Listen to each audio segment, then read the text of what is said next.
On est en train de préparer en fait un coup d'État contre le président nouvellement élu du Ghana, John Mahamad Dramani, à travers l'instrumentalisation du Front social qu'on veut attiser par l'aggravation de la dette et la vidange des caisses publiques. John Dramani Mahama, ancien président du Ghana, revient au pouvoir après 8 ans d'absence. Mais cette réélection, bien qu'accueillie avec espoir par certains, soulève des interrogations et des défis majeurs. Dans cette vidéo, nous plongeons dans les problèmes et les attentes qui entourent ce nouveau mandat. Restez avec nous pour découvrir les enjeux cruciaux de ce retour politique. Regardons cette analyse du Dr Franklin Nyamsi et revenons après pour en parler. John Mahamad Dramani est un homme politique profondément ancré dans la tradition panafricaniste. Et en ce sens, c'est quelqu'un qui aura tendance à essayer de ramener le Ghana dans une plus grande proximité avec des pays qui luttent contre le néocolonialisme, le colonialisme, l'impérialisme, et qui luttent contre les valets de la France-Afrique. Voilà 3 caractéristiques de John Mahamad Dramani, auxquelles on peut ajouter le fait qu'il vient avec une ambition de lutte contre la corruption, qui risque d'éclabousser probablement Nana Akufo-Addo lui-même et peut-être même de le conduire en prison. Ayant battu à plate couture le candidat de Nana Akufo-Addo et d'Alassane Dramane Ouattara, qui ambitionnait de confisquer l'État ghanéen pour continuer à le livrer au FMI et à la Banque mondiale, eh bien, John Mahamad Dramani se prépare à exercer le pouvoir. Mais, Nana Akufo-Addo, le président sortant, qui, comme vous le savez, est un valet, un vassal, un néocolonisé notoire, qui a tout fait pour essayer de saboter la démarche panafricaniste du Mali, du Burkina Faso et du Niger. Nana Akufo-Addo qui s'est même humilié, qui a humilié l'honneur de l'Afrique en se rendant à Washington pour tenter de vendre l'âme du Burkina, en présentant le Burkina Faso comme une nouvelle colonie de la Russie, et notamment de la compagnie de sécurité privée Wagner. Nana Akufo-Addo, cet indigne personnage qui a conduit plusieurs fois le Ghana à la faillite, au risque même de la cessation de paiement des fonctionnaires, et qui a montré son amateurisme, que dit sa médiocrité, dans la gestion de l'État ghanéen, qu'il a reconduit aux portes du gouffre, au point qu'on l'a appelé le Maguire de la politique ghanéenne. Pour mémoire, Maguire est un joueur de Manchester United qui avait brillé par un début de carrière flamboyant avant d'être le meilleur buteur contre son camp de tous les temps à Manchester United. Ce nom a été rapatrié sous la forme comique au Ghana pour désigner Nana Akufo-Addo, parce que Nana Akufo-Addo est vraiment celui qui a marqué le plus grand nombre de buts contre le Ghana ces dernières années. C'est un auto-goléador, c'est vraiment un ennemi du Ghana qui quitte la présidence du Ghana dans les prochains jours.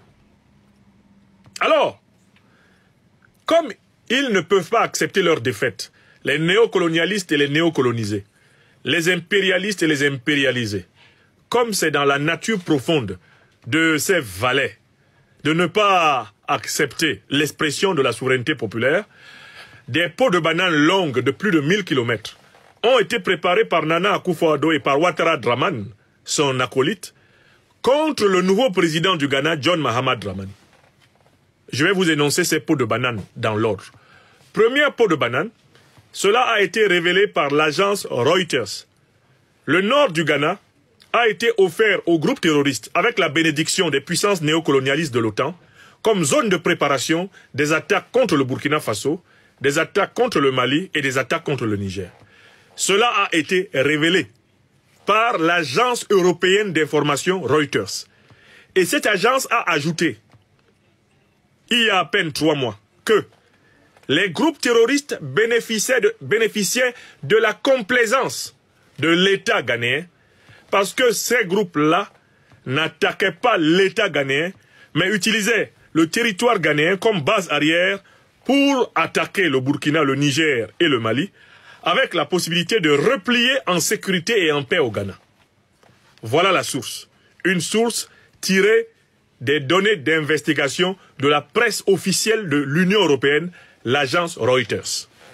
Vous me connaissez. Quand votre serviteur se tient devant vous pour accuser quelqu'un, c'est qu'il a des preuves. N'est-ce pas? J'ai donné la source. Et je publierai la source sous la vidéo de cette conférence.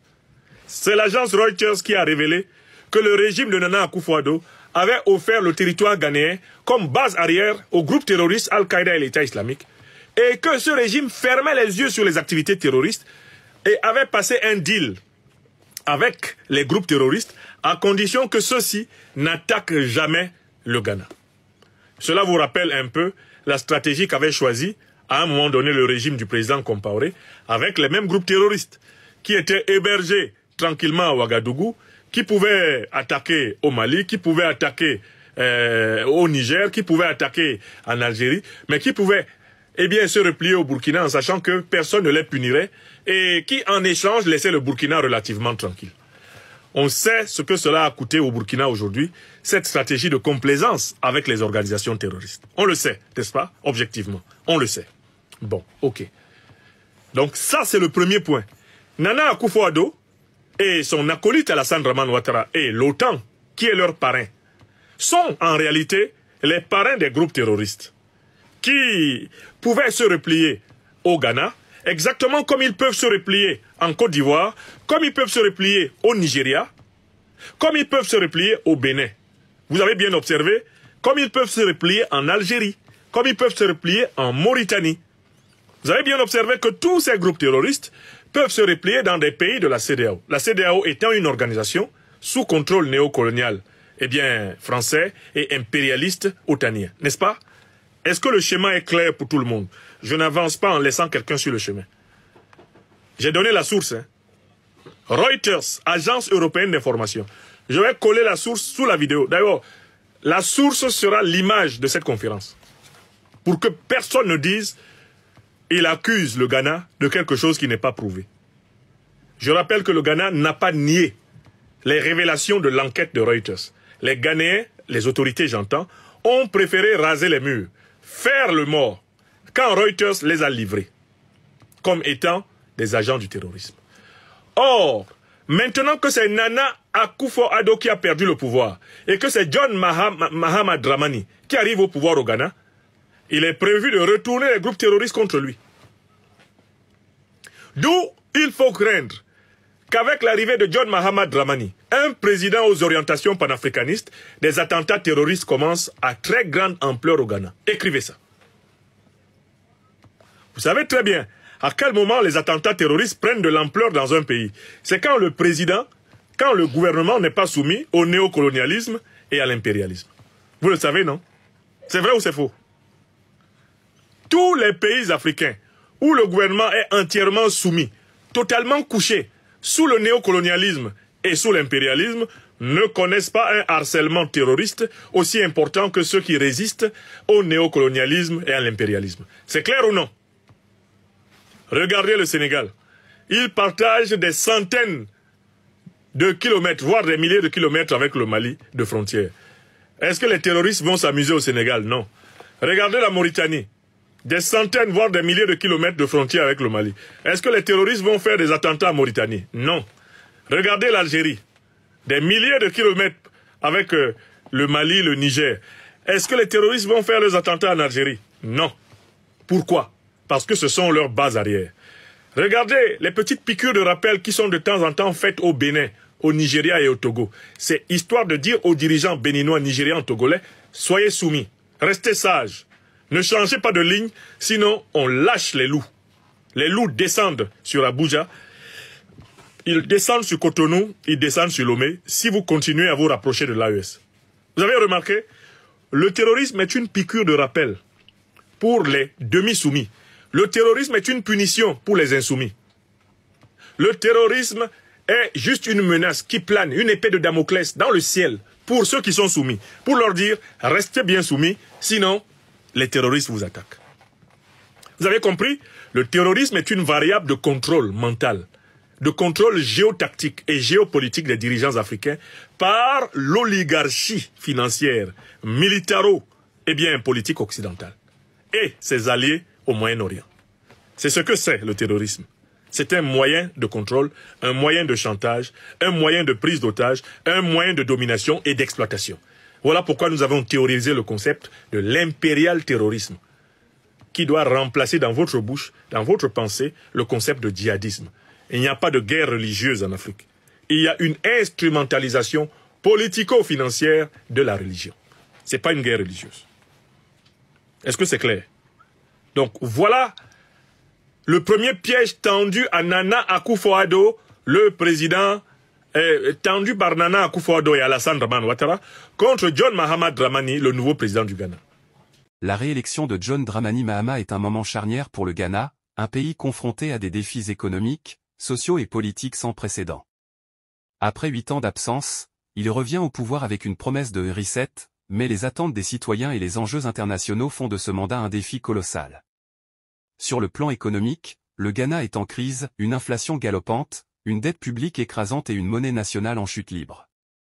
Ces problèmes, combinés à une pression sociale croissante, exigent des réformes audacieuses et efficaces. Mahama a déjà annoncé son intention de renégocier l'accord de 3 milliards de dollars signé avec le FMI, mais cela pourrait s'avérer être une épée à double tranchant. S'il réussit, cela pourrait relancer l'économie. Mais s'il échoue, les conséquences pourraient être désastreuses, aggravant la crise actuelle. En parallèle, les accusations de corruption qui ont marqué ses précédents mandats continuent de peser sur lui. La création d'une équipe anticorruption est un pas dans la bonne direction, mais cela suffira-t-il à convaincre une population lassée des scandales politiques? La transparence et les résultats seront essentiels pour restaurer la confiance, tant au niveau national qu'international. Le secteur du cacao, pilier de l'économie ghanéenne, est également au cœur des préoccupations. Mahama a promis de réformer le cocobod pour mettre fin à la concurrence entre l'organisme et les producteurs, mais une telle restructuration ne sera pas sans résistance. Les agriculteurs, les investisseurs et les partenaires internationaux surveilleront de près ces réformes. Enfin, le climat politique polarisé ajoute une couche de complexité. Mahama devra non seulement gérer une opposition parlementaire forte, mais aussi rassembler une nation divisée. La collaboration avec les différents partis politiques sera cruciale pour assurer le succès de ces réformes, mais cela nécessitera un leadership inclusif et une vision claire. En somme, ce mandat est une chance pour Mahama de redéfinir son héritage politique et d'apporter des solutions durables aux problèmes qui rongent le Ghana. Cependant, le chemin sera semé d'embûches, et le succès de son mandat dépendra de sa capacité à transformer ses promesses en actions concrètes et en résultats mesurables. Et vous, que pensez-vous de l'avenir du Ghana sous la présidence de Mahama? Est-il l'homme de la situation pour relever ces défis? Dites-nous ce que vous en pensez dans les commentaires. Merci d'avoir suivi cette analyse jusqu'au bout. Si vous avez trouvé ce contenu utile, n'oubliez pas de liker, de vous abonner et de partager cette vidéo pour soutenir notre travail. On se retrouve très bientôt pour une nouvelle exploration des enjeux politiques africains et mondiaux.